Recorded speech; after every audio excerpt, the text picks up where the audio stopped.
સુરતની સિવિલ હોસ્પિટલમાં સ્લેબ પડ્યા બાદ કામચલાઉ વ્યવસ્થા કરવામાં આવી છે. સિવિલ હોસ્પિટલની જૂની બિલ્ડિંગની લોબીમાં લોખંડના ટેકા મૂકી જુગાડ કરવામાં આવ્યો છે. સિવિલ હોસ્પિટલના અનેક વિભાગમાં પાણી ટપકી રહ્યું છે. જો હવે કોઈના માથા પર સ્લેબ પડશે તો તેનો જવાબદાર કોણ?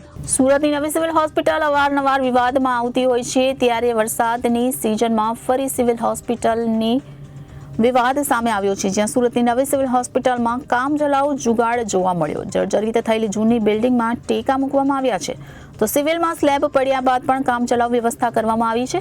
સિવિલ હોસ્પિટલની જૂની બિલ્ડિંગની લોબીમાં લોખંડના ટેકા મૂકી જુગાડ કરવામાં આવ્યો છે. સિવિલ હોસ્પિટલમાં અનેક વિભાગમાં પાણી ટપકી રહ્યું છે. જો હવે કોઈના માથે સ્લેબ પડશે તો તેના માટે જવાબદાર કોણ?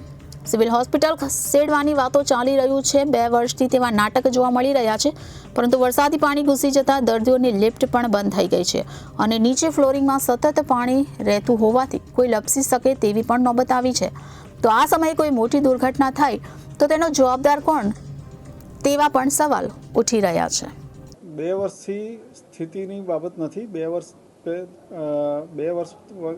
વર્ષ પહેલાં બધું પ્લાનિંગ થયું છે કે કયું ક્યાં રાખવું, શું કરવું. આ ત્યાર પછી પીઆઈયુ દ્વારા એનું જે કંઈ કામગીરી કરવાની છે બંને બિલ્ડિંગોમાં, સ્ટેમ સેલ અને કિડની બિલ્ડિંગમાં જે કંઈ નાની મોટી કામગીરીઓ કરવાની થાય છે તે થઈ રહી છે.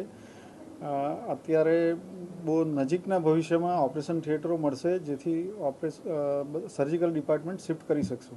અત્યારે અમારે સૌથી મોટી સમસ્યા એ છે કે અમે બધું શિફ્ટ પણ કરી દઈએ, પણ ઓપરેશન થિયેટર જ્યાં સુધી ના બને ત્યાં સુધી સિવિલ હોસ્પિટલમાં આવતા ગરીબ દર્દીઓની સારવાર અને એના ઓપરેશનો, અહીંયા આપ જાણો છો કે ઓર્થોપેડિક અને સર્જરીમાં લગભગ 24 કલાક જેવા ઓપરેશનો ચાલતા હોય છે.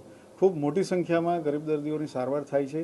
અને જે બિલ્ડિંગ અત્યારે જૂનું થઈ ગયું છે, જર્જરિત છે, તેમ છતાં એમાં પેરેલલ સાથે જ્યાં સુધી દર્દીઓ જૂના બિલ્ડિંગમાં છે ત્યાં સુધી એનું સમારકામ કે એના ટેકા કે બધું પીઆઈયુ તરફથી સ્ટ્રેન્થનિંગ, રિપેરિંગ, મેન્ટેનન્સ એ પણ કામ ચાલુ જ છે, જેથી કરીને જ્યાં સુધી શિફ્ટ ના કરીએ ત્યાં સુધી કોઈ તકલીફ ના પડે એ પ્રકારની પણ તકેદારી લેવામાં આવી રહી છે. આપને ભલે સિવિલ હોસ્પિટલ તંત્ર તરફથી સરકાર અથવા તો સચિવને કોઈ જાણ કરી છે આ બાબતે? અમારો સતત પત્રવ્યવહાર અને બધી વાતચીત થતી જ હોય છે. પીઆઈયુ વિભાગને પણ વારંવાર ઉપરથી પણ સૂચના આપવામાં આવી છે કે બને એટલી ઝડપથી કામ કરે. પીઆઈયુ તરફથી જો આ બધી કામગીરી ઝડપથી થઈ જાય તો અમારા મેડિકલ વિભાગ તરફથી કોઈ એવા પ્રશ્ન નથી કે અમારે શિફ્ટ ના કરીએ. સર, પીઆઈયુ વિભાગ કામ નહીં કરે છે? પીઆઈયુ વિભાગ કામ કરી રહ્યું છે, પણ એમાં જે ત્વરિત થવું જોઈએ તે પ્રકારે પણ વ્યવસ્થા કરવાની ઉપરથી સૂચના અપાઈ ગઈ છે અને અમારે પણ સતત એને પેરેલલ સંપર્કમાં છે અને એ કામગીરી ચાલુ રહી છે. કામ અટવાય છે ક્યાં? કામ અટવાતું નથી. કોઈ પણ કામમાં સમય તો લાગે, તે પ્રમાણે સમય લાગતો હોય છે. આટલો બધો સમય છે કારણ કે કોપરા સાથે સાથે પિલ્લરો બી પડવા લાગ્યા છે. હવે તો ચેક મારવાનો બતાવી છે બિલ્ડિંગને.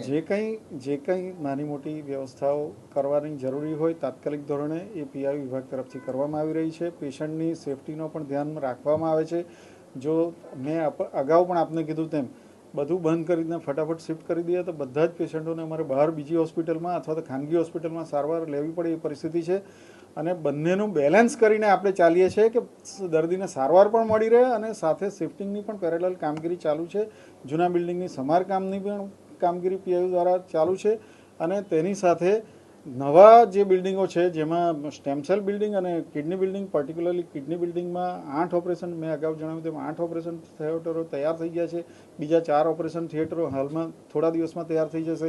ઇવન ડાયાલિસિસ બી લગભગ 1 અઠવાડિયામાં તૈયાર થઈ જશે. એટલે અમે અઠવાડિયામાં ડાયાલિસિસ તો શિફ્ટ કરી જ દઈશું અને એ પ્રમાણે પ્રાયોરિટી વાઇઝ દરેક ડિપાર્ટમેન્ટ ધીરે ધીરે શિફ્ટ કરી દઈશું. આપ જાણો તેમ જૂના ટ્રોમા સેન્ટરમાં આપણે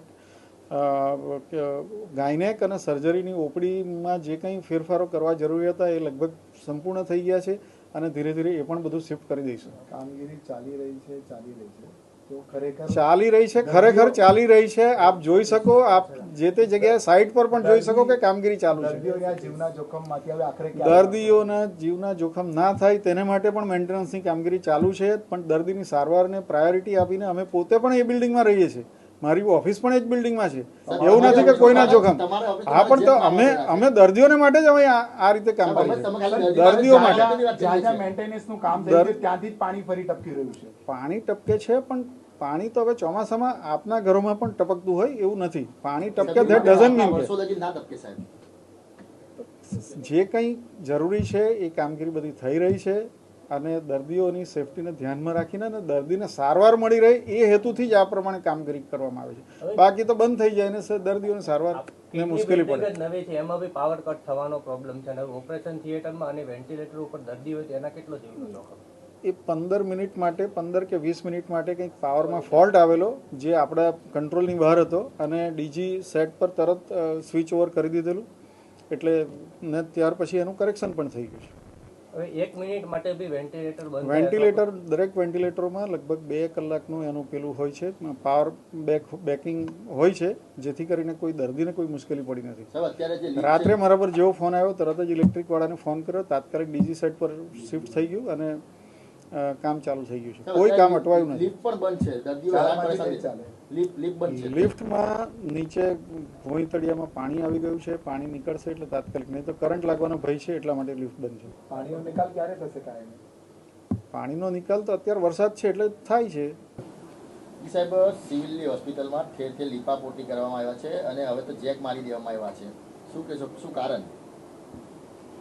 નમસ્તે, હું doctor Dharitri Parmar, additional superintendent new civil hospital Surat તરફથી વાત કરું છું. આજે ડૉક્ટર પ્રીતિ ન હોવાથી હું આપ સર્વેને જવાબ આપું છું કે સિવિલ હોસ્પિટલમાં ઘણી બધી જગ્યાએ સમારકામ ચાલી રહ્યા છે કારણ કે તમને જાણ હશે એમાં હોસ્પિટલ 60ના દાયકામાં બનેલી છે. સો કાફી જૂની બિલ્ડિંગ હોવાથી ઘણી બધી જગ્યાએ ચોમાસાના વાતાવરણમાં એના ગાબડા પડવાનું ચાલુ થયેલ છે જેની સમારકામ ચાલી રહી છે. અત્રે હું આપને જણાવું કે આ હોસ્પિટલનું આ બિલ્ડિંગ અત્યારે રિનોવેશનમાં જવાનું છે જેથી આ બિલ્ડિંગને તોડીને ફરીથી નવી બિલ્ડિંગ ઊભી કરવાનો પ્લાન ઓલરેડી સરકાર તરફથી મંજૂર છે. અમે રાહ જોઈ રહ્યા છે કે અમારા નવા ઓપરેશન માટે ઓપરેશન થિયેટર અમને કબજામાં મળી જાય તો અમે એ બિલ્ડિંગમાં શિફ્ટ કરી અને આ બિલ્ડિંગને સંપૂર્ણતર રિનોવેશનમાં લઈ શકીએ. બેન, ડાયાલિસિસ વિભાગમાં આજથી થોડા દિવસ પહેલા પણ પોપડા પડ્યા હતા દર્દીની ઉપર, હજી પણ પોપડા પડવાનું યથાવત છે ને એવામાં જેક મારવામાં આવ્યા છે. શું 4 માળનું બિલ્ડિંગ આટલા જેક પર ટકી શકે ખરું? આ બાબતે હું જણાવીશ કે ડાયાલિસિસ બિલ્ડિંગમાં ઘણી વખત પોપડાની પ્રોબ્લેમ થયેલો છે. અત્યારે જે થયો એ કદાચ જૂનો પ્રોબ્લેમ છે પરંતુ એમાં સમારકામ થઈ ગયું છે અને ડાયાલિસિસ બિલ્ડિંગને શિફ્ટ કરવા માટે એક્સપર્ટની જરૂર પડે છે. એ અંગે અમદાવાદથી એક્સપર્ટ આવી અને જે તે નવી જગ્યાનું ચકાસણી કરી ગયા છે અને ડાયાલિસિસ યુનિટ અમારું શિફ્ટ થવાની તૈયારીમાં છે. કેટલો સમય લાગી શકે છે આ બિલ્ડિંગને શિફ્ટ કરવા માટે? એટલે ડાયાલિસિસ યુનિટ માટે કે હોસ્પિટલને? તમામ હોસ્પિટલ તો આખો પ્રોજેક્ટ તો આઈ થિંક 3 થી 5 વર્ષનો ગણી શકાય પરંતુ શિફ્ટ કરવાનું કામ અમને ઓટી મળશે તો 15 દિવસમાં બધા પેશન્ટ અમે શિફ્ટ કરવા માટે મેન્ટલી તૈયાર છીએ. મેડમ, અત્યારે કોઈ દુર્ઘટના બને તો તેની પાછળ જવાબદાર કોણ? આશા રાખીએ કે દુર્ઘટના ના બને. જવાબદારી તો આ હોસ્પિટલના ઇન્ચાર્જ તરીકે મારી રહે જ છે જેમાં હું કોઈ દિવસ ના ન પાડી શકું પરંતુ અમારા તરફથી એમાં સમારકામ અને એના રૂટીન સુપરવિઝન અને પીઆઈયુની નિગરાણી ચાલુ જ છે. બેન, તમે બી ડૉક્ટર છો, તમે બી સારવાર આપો છો, સેવાઓ આપો છો, નર્સો છે, કેટલાક પેશન્ટ બી અંદર છે, પેશન્ટના રિલેટિવ છે, આપના જીવ પર બી જોખમ તરાઈ રહ્યું છે. ગમે ત્યારે ઘટના ઘટે તો તમને પણ નુકસાન થઈ શકે છે. તો તમે કોઈ સરકારને ઉગ્ર રજૂઆત કરી શકો કે નહીં કરી શકો કે શિફ્ટ જલ્દીથી જલ્દી કરવામાં આવે? પીઆઈયુ એના તરફથી પૂરી કોશિશ કરી રહી છે. એક વખત અમને જો ઓટી તૈયાર મળી જશે તો અમે 15 દિવસમાં આ બિલ્ડિંગને ખાલી કરવાની ગણતરી સાથે પીઆઈયુ તરફથી ગ્રીન સિગ્નલની રાહ જોઈએ છીએ. મેડમ, 2 વર્ષથી આ જ પ્રક્રિયા ચાલી રહી છે પણ હજુ સુધી કોઈ વ્યવસ્થા નથી. દર્દીઓ જીવના જોખમે સારવાર લઈ રહ્યા છે. Reporter Hitesh Prajapati, Janadesh news, Surat.